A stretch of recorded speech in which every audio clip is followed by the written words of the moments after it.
Agombeddwamu obwala Pauline Mapole ng'okukwatibwa kwe kiddiridde abatuuze batwala okumusongako olunwe nga bw'alina ky'amanye ku kufa kw'omupakasi Justus Njogera Kasibante. Ttiimu ekutte Mapole ne ddereeva Sebitose abadde amuvuga mu mmotoka nnamba UAR 229Q nga kigambibwa nti we babasaliddeko babadde boolekedde mu bitundu eby'Mubende. Olubanywezezza bagiddwa mu mmotoka, Mapole n'assibwa ku mpingu ne bateekebwa mu mmotoka endala ebatuusiza ku poliisi e Lukaya nga tebakyitegeera kyokka nga Mapole alabise ng'atidde nnyo. Mu kubakunya Mapole alaajanye nti alangibwa bwemage kubanga omugenzi engeri gye yattibwamu talina kyabimanyiiko, ng'ate ddereeva Sebitose abadde awooza kimu nti okweyimirira omuntu tekimugaana kutambula naye. Nze namweteramu agende yeebake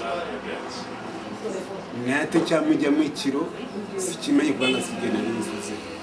Akulidde okubalinnya akagere AIP John Francis Asimbwe annyonnyodde ku ngeri gye babalondodde ekibasobosezza okukwata Mapole gw'agambye nti bwe batamwanguyire Lukaya agenda kuvaayo yeeyongereyo e Mubende.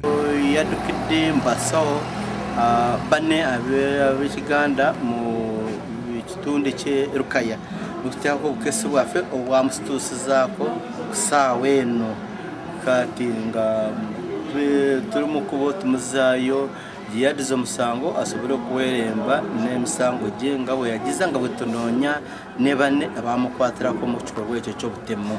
AIP Asiimwe ategeezezza nti Mapole aziddwayo eri Ntonde awere nembe n'omusango okutta omuntu n'agamba nti dokita eyakebedde omulambo yakizudde ng'olulimi n'ebitundu bye eby'ekyama byamusalibwako ne bitwalibwa etannamanyika. Okulondoola bano kyaddiridde abatuuze ku kyalo Kakibande okwemulugunya ku ngeri poliisi gye yataamu abantu be bagamba nti batamunnaabwe ekyatuusizza n'abantu abo okukakana ku mayumba ne bagakoona nga balumiriza nti batta Kasibante ne bamuziika mu ssabo nga baagala bafune obugagga. Omwaka oguyise mu January nga ndepotinga nga tulinawo poliisi ebintu bibadde bitambula bulungi naye nga bwe bitabulayo waliwo bubeerayo naye bino bisuukiridde.